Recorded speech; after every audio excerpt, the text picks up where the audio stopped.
सिद्धेभ्यः ओम नमः सिद्धेभ्यः। अरहन्तो मंगलं कुर्युः सिद्धा कुर्युश्च मंगलम् आचार्यः पाठकाश्चापि साधवो मम मंगलम्। सरस्वती नमस्तुभ्यं वरदे कामरूपिणी विद्यारंभं करिष्यामि सिद्धिर्भवतु मे सदा। सरस्वती सभा मध्ये सुलक्ष्मी ज्ञान रूपिणी कल्याणी सर्वलोकस्य माता ज्ञानमती मता। जल अयोध्या शाश्वत तीर्थ क्षेत्र की जय। पंच परमेश्वरी भगवान की जय। द्वादशांगमयी जिनवाणी माता की जय। चारित्र चक्रवर्ती आचार्य श्री शांति सागर महाराज की जय। चारित्र चंद्रिका युग प्रवर्तिका भारत गौरव दिव्य शक्ति गणिनी प्रमुखारिका शिरोमणि श्री ज्ञानमती माता जी की जय। समय हो चला है आश्रव त्रिभंगी के स्वाध्याय का। भव्यात्माओं, आप सब उत्सुकता के साथ क्लास को ज्वाइन करते हैं। ये अच्छी बात है कि करणान योग में कर्मों की व्यवस्था को समझने के लिए यह आश्रव त्रिभंगी ग्रंथ माध्यम बनाया गया है, जो कि कर्म सिद्धांत के सार को बताने वाली एक कुंजी है। अर्थात आश्रव त्रिभंगी में कर्म आने की व्यवस्था को आप सब जान रहे हैं। एक प्रश्न आया कि विग्रह गति और औदारिक मिश्र काय योग का मतलब एक ही है क्या? ऐसा नहीं है। आपको जानना है कि विग्रह गति किसे कहते हैं। विग्रह गति मतलब एक गति से दूसरी गति में जाने के बीच का जो समय है वो कहलाता है विग्रह गति, जिसके अंदर ये जीव एकम दो त्रिनवा नाहार कहा, एक समय, दो समय अथवा अधिक से अधिक तीन समय तक अनाहारक रहता है और आगे चतुर्थ समय में वह आहारक हो जाता है, अर्थात कर्म वर्गणाओं को ग्रहण करने लगता है और तब उसके शरीर की पर्याप्तियां पूर्ण होने के निकट आ जाती हैं। तो ये तो हुआ विग्रह गति का मतलब एक शरीर से दूसरे शरीर को प्राप्त करने के बीच की स्थिति का नाम है विग्रह गति। और औदारिक मिश्र का योग आपने कहा, तो मिश्र का योग तीन होते हैं। औदारिक मिश्र का योग, वैकृत मिश्र का योग और आहारक मिश्र का योग। तो ये मिश्र का योग जो है ये विग्रह गति में ही होते हैं। आहारक की जहाँ तक बात है, आहारक मिश्र का योग वो तो आहारक रिद्धि के साथ अनुस्यूत है। और औदारिक और वैकृत मिश्र का योग ये जैसे मान लो कोई नरक गति या देवगति में जा रहा है तो विग्रह गति में उसके वैकृत मिश्र का योग होगा। और तिर्यंश गति और मनुष्य गति में कोई जीव जा रहा है किसी गति से छूटकर तो उसके औदारिक मिश्र का योग होगा। ये जानना है कि विग्रह गति में मिश्र का योग होता है, इसलिए केवल एक औदारिक का योग की बात नहीं है। और दूसरी बात, विग्रह गति और मिश्र का योग एक ही नहीं है। विग्रह गति एक गति से दूसरी गति में जाने के अंतराल का नाम है और मिश्र का योग उसमें रहता है जिस गति में जाना होता है उसका मिश्र का योग उस विग्रह गति में होता है। ये विषय आपको क्लियर किया गया। अब हम आते हैं जो हमारा प्रकरण चल रहा है आश्रव त्रिभंगी में, मार्गणा में आश्रव का प्रकरण, यानी पुस्तक के अंदर पेज नंबर 14 से ये प्रकरण प्रारंभ हुआ है। तो मंगलाचरण के साथ इसका शुभारंभ करते हैं। विजित चौघायिकम में केवल नाणेन नाद सयरथे वीर जिणे वंदिता जाकमं मग्गणा सवनं बोच्छे। यथाक्रम मने 14 मार्गणाएं हैं, उनमें क्रम क्रम से जिसके योग्य, जिस मार्गणा के योग्य जो आश्रम हैं उनमें उस गुणस्थान के अनुसार आश्रमों का वर्णन किया गया है। 14 मार्गणाओं के नाम आपने जान लिए। पर्याप्त अपर्याप्त की व्यवस्था को जाना। पर्याप्ति के 6 भेद हैं, इस भेद को भी, इस बात को भी जाना। और अपर्याप्त जीवों के 2 भेद हैं, निर्वृत्त पर्याप्त और लब्ध पर्याप्त।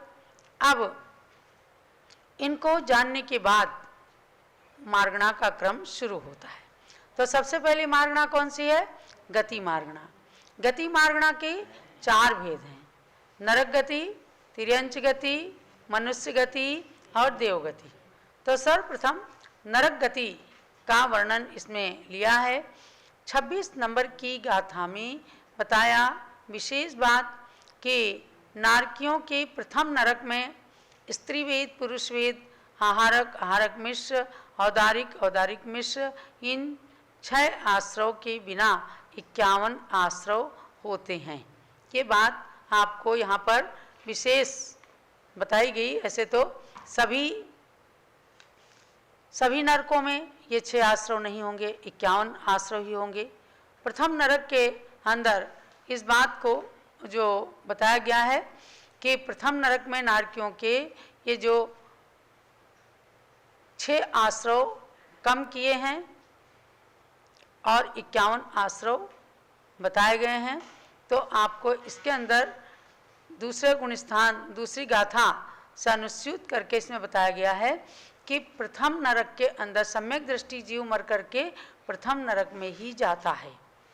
सम्यक दृष्टि जीव कभी भी इससे नीचे के नरकों में नहीं जा सकता।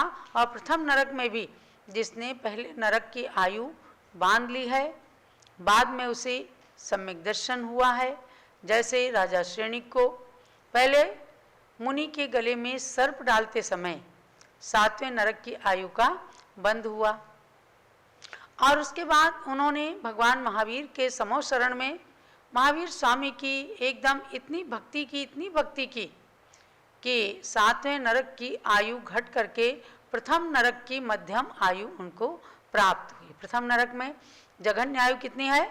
10,000 वर्ष, 10 वर्ष सहस्त्राणी प्रथमायाम, 10,000 वर्ष की। तो उससे आगे 84,000 वर्ष की आयु उन्होंने प्राप्त की। इसलिए वो मर करके प्रथम नरक में गए, क्योंकि उन्होंने पहले नरक आयु बांध ली थी। अब क्या है? एक है गति और एक है आयु। इस बात को विशेष रूप से समझना। हर गति के साथ हर आयु रहती है। जैसे नरक गति के साथ नरक आयु, तिर्यंच गति के साथ तिर्यंच आयु। आयु का मतलब क्या है? उस गति में रहने की स्थिति, ड्यूरेशन, उसी को जितने दिन उस गति में रहा गया, बस उसकी वो आयु कहलाती है। इन 2 चीज़ों में, गति और आयु में, गति का बंद होने के बाद वह छूट सकती है और आयु का बंद होने के बाद छूटती नहीं। उसमें संक्रमण हो सकता है, अपवर्तन हो सकता है, कम ज़्यादा हो सकता है, लेकिन आयु बंधने के बाद उस जगह, उस गति में जरूर जाना पड़ता है।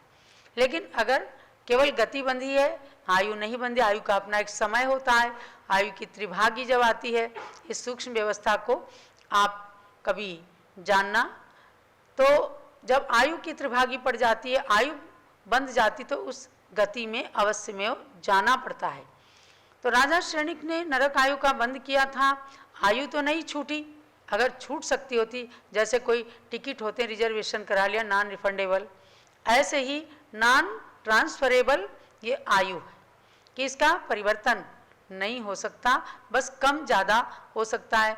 किसी ने पहले नरक की आयु बांधी, पाप और ज़्यादा कर लिया, तो दूसरे, तीसरे, 7वें नरक तक की आयु में उसका संक्रमण हो सकता है, बढ़ सकती है आयु। लेकिन अपवर्तन भी हो जाता है, कम भी हो जाती है। तो जैसे 7वें नरक की आयु पहले नरक में आ गई। तो ये बात आपको बताएगी कि पहले नरक में सम्यक दृष्टि जीव बस पहले नरक तक ही जाता है। अब आपको ये जानना है कि 51 आश्रव जो हैं वे कौन कौन से हैं। तो केवल 6 ही छूटे हैं, यानी 5 मिथ्यात्व, 12 अविरति, 23 कसाय।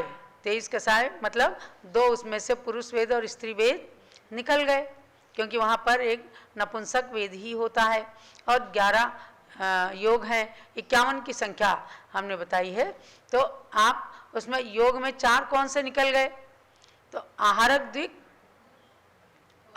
द्विक और औदारिक द्विक, यानी आहारक का योग, आहारक मिश्र का योग, औदारिक का योग और औदारिक मिश्र का योग, ये 15 योग में से 4 निकल गए तो 11 योग बचे।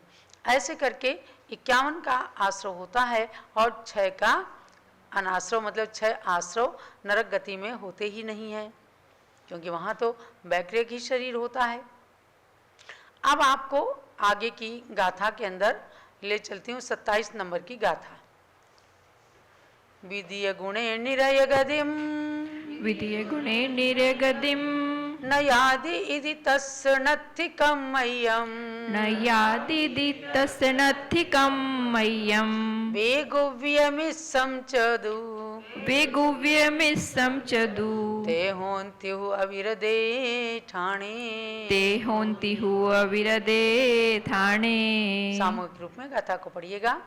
विधीय गुणे निरय गदिम, न यादि इति तस्य नत्थिकं मह्यं, वेगुव्यमिस्सं चदु, ते होन्तिहुः अविरदे ठाणे। द्वितीय गुणेन नरगतिं न याति इति तस्य नास्ति कर्म कर्मणं, वैकृकमिश्रं चतु तौ भवतो हि अविरते स्थाने। अर्थात अब इसका अर्थ करेंगे हिंदी में भी। आप इस गाथा को संक्षेप में सरल रूप में श्रवण कीजिएगा। 27 नंबर की गाथा। साधन से मर कर प्राणी नरक गति नहीं जाता है, अतः वह क्रियक मिश्र और कर्माण योग नहीं आता है। सम्यक दर्शन सहित मरण कर प्रथम नरक तक ही जाते, चौथे अविरत गुण स्थान में ये आश्रव पाए जाते। एकदम क्लियर हो गई बात कि विधीय गुणे निरय गतिम न याति, यानी द्वितीय गुणे नरक गतिम न याति, अर्थात द्वितीय गुण स्थान से कोई भी जीव नरक गति को प्राप्त नहीं करता है, नरक गति में जाकर जन्म नहीं लेता है। इति तस्य नास्ति कर्मणम वैकृक मिश्रम च, इसलिए उसके जो है नरक के अंदर द्वितीय गुण स्थान में कारमाण और वैकृक मिश्र का योग नहीं होते हैं। कारमाण और वैकृक मिश्र का नहीं होते हैं। ये दोनों चीज़ें यानी कारमाण का योग और वैकृक मिश्र का योग, ये दोनों चतुर्थ गुण स्थान में होते हैं। अर्थात प्रथम नरक में चौथे गुण स्थान में ही वैकृक मिश्र का योग और कारमाण का योग रहते हैं। सम्यक दृष्टि सम्यक सहित मर करके पहले नरक तक ही जा सकता है। तो आप इसको अब समझ गए होंगे कि द्वितीय गुण स्थान वर्ती नारकियों के कारमाण और मिश्र का योग, वैकृक मिश्र का योग, ये दो आश्रव नहीं होते हैं। क्योंकि समझो आप प्रथम नरक में चतुर्थ गुण स्थान में ही कारमाण और वैकृक मिश्र का ही हो। क्यों? क्योंकि जो नारकी यानी जो जीव सम्यक्त सहित मरा है, नरक के अंदर आपको जानना 4 ही गुण स्थान होते हैं, मिथ्यात्व, सासाधन, मिश्र और अविरत सम्यक दृष्टि। यहाँ 5वां गुण स्थान नहीं हो सकता। तो जो मनुष्य सम्यक दर्शन के साथ में नरक आयु को बांध करके गया है, तो उसके चतुर्थ गुण स्थान में चूंकि उसका सम्यक दर्शन नहीं छूटेगा, क्षायिक सम्यक दर्शन जैसे प्राप्त किया तो उसको आगे विग्रह गति में भी क्षायिक सम्यक दर्शन उसका बना रहेगा। अगर किसी को क्षयोपम सम्यक दर्शन हुआ है और चतुर्थ गुण स्थान में है, तो मरते समय उसका सम्यक दर्शन छूट जाएगा। क्षयोपम सम्यक दर्शन के साथ क्षायिक सम्यक दर्शन छूटता ही नहीं है। तो ऐसा अविरत सम्यक दृष्टि, क्षायिक सम्यक दृष्टि मनुष्य मर करके पहले नरक में जाता है, तो जिसने नरक आयु बांध ली है। तो इसलिए उसके चतुर्थ गुण स्थान में ये वैकृक मिश्र का योग और कारमान का योग, ये दो आश्रव उनके माने गए हैं। क्योंकि सम्यक दृष्टि मनुष्य तिर्यंच, जो सम्यक सहित है वही मर करके प्रथम नरक में जाता है, और बाकी के सम्यक दर्शन छूट जाने से वे और नरकों के अंदर चले जाते हैं। तो ये बात इसके अंदर क्लियर हो जाती है। अब हम चलते हैं आगे के गुण स्थान में, आगे की गाथा में, और फिर नरक गति का चार्ट लेते हैं कि नरक गति में कितने गुण स्थान होते हैं, पहले नरक में कितने का आश्रव अनाश्रव आश्रव विच्छुत्ति है, और द्वितीय से लेकर 7वें नरक तक कितने का के आश्रव व्यवस्था है। 28 नंबर की गाथा चलिए। शक्कर पहुदिषु एवं, शक्कर पहुदिषु एवं, अविरध ठाणे न होई कम्मय्यम, अविरध ठाणे न होई कम्मय्यम, वेगुव्यमिस्सोव्य, वेगुव्यमिस्सोव्य, ते सिम्मिच्छेव वो छेदो, ते सिम्मिच्छेव वो छेदो। सब लोग मिलकर पढ़िए। शक्कर पहुदिषु एवं, अविरध ठाणे न होई कम्मय्यम, वेगुव्यमिस्सोव्य, ते सिम्मिच्छेव वो छेदो। शर्करा प्रभृतिषु एवं अविरति स्थाने न भवति कर्मणं, वैक्रियक मिश्रमपि च तयो मिथ्यात्वे एव विच्छेदा। नरक दूसरे से सप्तम तक इसी तरह आश्रव होते, कर्मण अरुवय क्रियक मिश्र सम्यक दृष्टि को नहीं होते। पहले गुण स्थान में ही इनकी विच्छित्ति हो जाती, सम्यक सहित नरक वो जाता जिसकी आयु बंध जाती। गाथा के अतिरिक्त थोड़ा सा हिंदी में और भी क्लियर कर दिया है हमारी मालती जैन ने। तो आपको अब ये हो गया कि सम्यक सहित जो नरक में जाता है तो वो भी क्षायिक सम्यक दृष्टि के बद्धायुष उसकी अपेक्षा से तो वह पहले नरक में ही जाएगा, और उसी अविरत सम्यक दृष्टि के वैकृत मिश्र का योग और कर्माण का योग होंगे।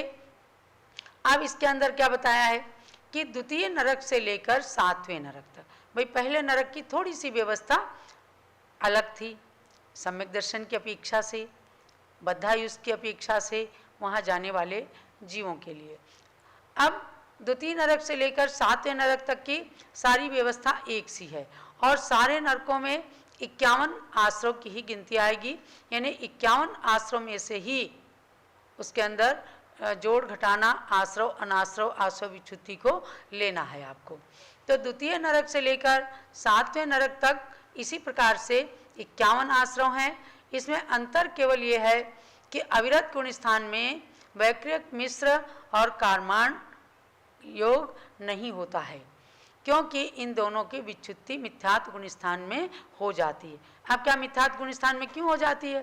क्योंकि जो अविरत सम्यक दृष्टि, जो क्षायिक सम्यक दृष्टि पहले गुण स्थान में गया है, तो अब चौथे गुण स्थान से 5वां तो उसका होना नहीं है, और चौथे गुण स्थान से फिर उसको ना तो नरक गति मिलनी है, न देवगति, यानी वैक्रियक से वैक्रियक शरीर प्राप्त नहीं होता।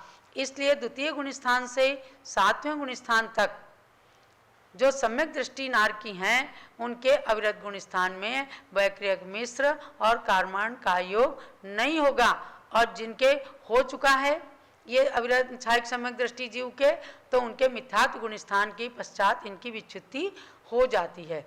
तो अब हम चलते हैं इसमें चार्ट में, यानी अब पूरी रचना आप समझिए और इसको थोड़ा अच्छे से क्लियर करना और लिख लेना। पहले नरक में आश्रव रचना, तो अब लिखिएगा कि नरक में गुण स्थान 4 ही होते हैं। कौन कौन से? मिथ्यात्व, सासादन, मिश्र और अविरत सम्यक दृष्टि। तो जो पहले नरक का नारकी है उसके प्रथम गुण स्थान में लिखिए 51 के 51 आश्रव होते हैं। 51 आश्रव में स्त्री वेद, पुरुष वेद, आहारक द्विक और औदारिक द्विक को छोड़कर बाकी 51 आश्रव रहे। तो 51 आश्रव मैंने आपको कल भी बताए थे, आज भी फिर से सुन लीजिए आप कि 51 आश्रव कौन कौन से, यानी 5 मिथ्यात्व, 12 अविरति और 23 कसाय। इसमें से केवल पुरुष वेद और स्त्री वेद निकल गए। और योग कितने? 11 योग, आहरक द्विक और औदारिक द्विक निकल गए। तो ये रहे पूरे के पूरे 51 आश्रव। अब 51 आश्रव की रचना में प्रथम गुण स्थान में 51 का आश्रव है और इसमें अनाश्रव किसी का भी नहीं है। आश्रव विच्युति में लाएंगे। आश्रव विच्युति में 5 मिथ्यात्व की विच्युति हो जाएगी, क्योंकि मिथ्यात्व गुण स्थान समाप्त हो रहा है। तो इसमें 5 मिथ्यात्व जिनका आश्रव चल रहा था उनकी विच्युति अब हो गई, तो अगले गुण स्थान में इनका अनाश्रव रहेगा। तो समझ गए ना पहले गुण स्थान की व्यवस्था? कितने का आश्रव? 51 का। कितने निकल गए? 6 निकल गए। 6 निकल गए। वो प्रत्येक नरक के अंदर वे 6 रहेंगे ही नहीं। स्त्री वेद पुरुष वेद निकल गए, क्योंकि नारकी सबके सब नपुंसक ही होते हैं। तो स्त्री और पुरुष वेद की वहाँ कोई बात ही नहीं है। औदारिक का योग, औदारिक मिश्र का योग निकल गया वहाँ, ये तो तिर्यंच और मनुष्यों के ही होते हैं। आहारक का योग, आहारक मिश्र का योग, ये 6ठे गुण स्थान वर्ती रिद्धिधारी महामुनियों को ही होते हैं। तो ये 6 परमानेंटली निकल गए। तो अपने पास 51 की संख्या रहेगी। अब 51 में से ही 51 का आश्रव पहले गुण स्थान में, अनाश्रव किसी का भी नहीं, और आश्रव विच्युति 5 की। किन की? 5 मिथ्यात्व। 5 मिथ्यात्व के नाम एक बार बता देना। एकांत, विपरीत, संशय, अज्ञान और विनय। ये 5 मिथ्यात्व होते हैं। पीछे पीछे का भी याद करते रहना, नहीं तो आपको मिथ्यात्व के भेद अलग से कोई पूछने लगे तो आप भूल सकते हैं। इसलिए बार बार इनको रिपीट जरूर करना और बताना। क्या ऐसे कभी विनय के रूप में कहीं भी गए वहीं सिर पटक दिया, अरे भाई जहाँ जाएंगे वहाँ उनकी विनय तो करनी ही पड़ेगी। तो इसका मतलब क्या है? आपको जिनेंद्र भगवान के वचनों पर श्रद्धा नहीं है, ऐसा विनय मिथ्यात्व भी आ जाता है। ये सही है कि वो सही है, संशय मिथ्यात्व हो जाता है। ऐसे इन मिथ्यात्वों का स्वरूप मैं आपको बता चुकी हूँ। तो ये 5 मिथ्यात्व जो हैं पहले गुण स्थान के अंत में विच्छिन्न हो जाते हैं, यानी वहाँ से समाप्त हो जाते हैं। अब हम चलते हैं पहले नरक के अंदर द्वितीय गुण स्थान में, सासाधन सम्यक्त्व में चलते हैं। तो वहाँ पर क्या है? आश्रव है 44 का। 44 का कैसे आश्रव है? आप देखो कि 51 का आश्रव ऊपर था और 5 की विच्युति हो गई थी। तो 51 में से 5 निकाले, कितने हो गए? 51 में से 46, और 46 में यहाँ पर 44 ही रह गए। तो 44 में कारमान का योग और वैकृत मिश्र का योग ये निकल गए। तो इनका 44 का आश्रव है और अनाश्रव है 7 का। तो 5 मिथ्यात्व की विच्युति हुई थी, वो यहाँ अनाश्रव में आने चाहिए थे। अब इसमें अनाश्रव में 2 को और मिला दिया, क्योंकि ऊपर 44 रह गए, 46 होने चाहिए थे, तो वो 2 आकर के 7 में मिल गए। वैकृत मिश्र का योग और कारमान का योग, यहाँ इन दोनों को मिला करके 5 + 2 बराबर 7 का क्या हो गया? अनाश्रव। जोर से बोला करो सब लोग। 7 का क्या है? आश्रव कितने का होने कितने चाहिए थे? 46। 2 कौन से निकल गए? तो आश्रव में से निकल गए और अनाश्रव में आ गए, यानी 5 मिथ्यात्व के साथ ये दोनों आ गए। तो 5 के अनाश्रव के अतिरिक्त इसमें 2 और जुड़ गए, तो 7 का अनाश्रव हो गया। अब आश्रव विच्युति दूसरे गुण स्थान में आश्रव विच्युति कितने की है? 4 की। 4 की कौन सी? अनंतानुबंधी क्रोध मान माया लोभ, ये अनंतानुबंधी चौकड़ी कहलाती है, चतुष्क कहलाते हैं। इनकी विच्युति हो गई। सासाधन गुण स्थान के अंत में ये निकल गए। ऊपर 5 मिथ्यात्व की विच्युति हुई थी और यहाँ पर 4 कषायों की विच्युति हो गई। अब चले अपन तृतीय गुण स्थान में। तीसरे गुण स्थान का नाम क्या है? मिश्र गुण स्थान। मिश्र का मतलब सम्यक मिथ्यात्व, सम्यक मिथ्यात्व नाम का गुणस्थान तो सम्यक और मिथ्यात्व मिश्रित अवस्था है, इसलिए इसको मिश्र गुणस्थान नाम दिया है। अब यहाँ आ जाओ, 40 का आश्रव है। आश्रव कितने का? सब 51 में से ही चल रहा है। ऊपर सबसे पहले में 51 का आश्रव था, दूसरे में 44 का आश्रव, तीसरे में 40 का आश्रव। 40 का आश्रव कैसे? 44 थे ऊपर और 4 की विच्छुत्ति हो गई अनंतानुबंधी की, तो बचे 40, तो 40 का आश्रव हो गया, यानी 44 में से 4 अनंतानुबंधी की कम हो गई। अब आप इनको 40 कौन कौन से हैं ये भी जरूर रटना, ताकि बार बार आपका क्लियर हो जाए। तो 40 का आश्रव, अब आप एक्सरसाइज कीजिएगा और लिखिएगा। और अनाश्रव में 11 का अनाश्रव, तो कैसे हो गए? 7 और 4 11, 7 अनाश्रव थे ऊपर में द्वितीय गुण स्थान में और 4 की विच्छुत्ति हुई थी, तो 11, यानी कि 5 मिथ्यात्व, 4 अनंतानुबंधी, 2 एक कारमान का योग और एक वैक्रियक मिश्र का योग, ऐसे 11 की विच्छुत्ति हो गई। ये तीसरे गुण स्थान तक की व्यवस्था मैंने आपको बताई है। अब चतुर्थ गुण स्थान की व्यवस्था आगे हम कल बताएंगे, क्योंकि बताया है हर नरक के अंदर अधिक से अधिक गुण स्थान हो तो केवल 4 ही हो सकते हैं, उनमें से जो मिथ्या दृष्टि होंगे तो केवल उनके एक ही गुण स्थान, लेकिन अधिकतम व्यवस्था बताई है। तो कल चौथे गुण स्थान की व्यवस्था में मैं आपको ले चलूँगी। आपको इतना ही सार जानना है कि हम